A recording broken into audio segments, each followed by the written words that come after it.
ഒരടിമ എന്നെ കുറിച്ച് എന്താണോ ചിന്തിക്കുന്നത് പോലെയാണ് ഞാൻ അവനോട്. അവൻ എന്നെ ഓർത്താൽ ഞാൻ അവന്റെ കൂടെ ഉണ്ടാകുന്നതാണ്. എന്താണ് അള്ളാഹു കൂടെ ഉണ്ടാവുക എന്ന് പറഞ്ഞാൽ?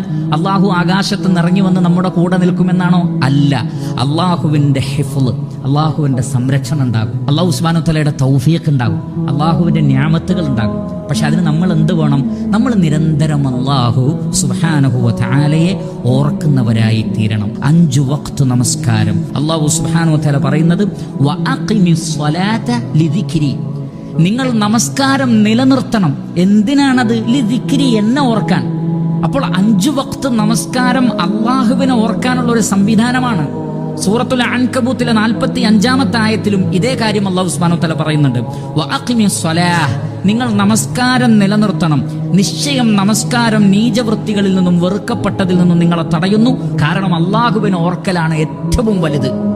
ഏറ്റവും വലിയ കാര്യം എന്ന് പറയുന്നത് ദിക്റുല്ലാഹ്. വല്ലാഹു യഅലമു മാ തസ്നഊൻ, നിങ്ങൾ പ്രവർത്തിക്കുന്നത് അല്ലാഹു സുബ്ഹാനഹു വതആല അറിയുന്നുണ്ട്. അല്ലാഹുവിന്റെ റസൂൽ പറയുന്നത് ഞാൻ കേട്ടിട്ടുണ്ട്, 5 വഖ്ത് നമസ്കാരം അത് അല്ലാഹു അവന്റെ അടിമകളുടെ മേൽ നിർബന്ധമാക്കിയിരിക്കുന്നു.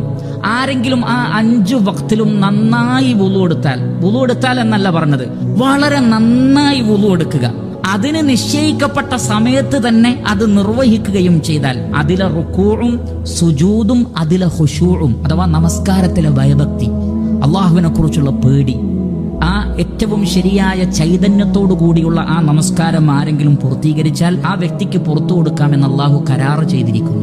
എന്നാൽ വമല്ലം യഫ്അൽ, ഈ പറഞ്ഞത് ആരെങ്കിലും ചെയ്തിട്ടില്ലെങ്കിൽ ഒരു അഹദും അള്ളാഹുവിന്റെ അടുക്കൽ ആ വ്യക്തിക്ക് ഉണ്ടാവുകയില്ല. അള്ളാഹു ഉദ്ദേശിച്ചവർക്ക് അവൻ പുറത്തു കൊടുക്കും. വുളു എടുക്കുമ്പോഴോ റുകൂഇലോ സുജൂദിലോ ഖുശൂഇലോ ഒക്കെ വല്ല കുറവും വന്നാൽ അള്ളാഹു ഉദ്ദേശിക്കുന്നവർക്ക് അള്ളാഹു പുറത്തു കൊടുക്കും. അതുകൊണ്ടാണ് 10 മുതൽ അരമാർക്ക് വരെ ഒരു നമസ്കാരത്തിന് അള്ളാഹു നിശ്ചയിച്ചത്. അപ്പോൾ അരമാർക്ക് കിട്ടിയ ഒരാൾക്ക് അള്ളാഹു സുബ്ഹാനഹു വതആല പുറത്തു കൊടുത്തേക്കാം. പക്ഷെ അത് അള്ളാഹുവിന്റെ മശീഅത്തിൽപ്പെട്ടതാണ്. എന്നാൽ അള്ളാഹു അഹ്ദ് നൽകുന്നത് ആർക്കാണ്? വുളു നന്നായിരിക്കണം, റുകൂഉം സുജൂദും നന്നായിരിക്കണം, നമസ്കാരത്തിലെ ഖുശൂഉം നന്നായിരിക്കണം. കാരണം അതിലൂടെ ഒരു വ്യക്തി അള്ളാഹുവിനെ നിരന്തരമായി ഓർക്കുന്ന ഒരു അവസ്ഥയിലായിരിക്കും ഉണ്ടാവുക.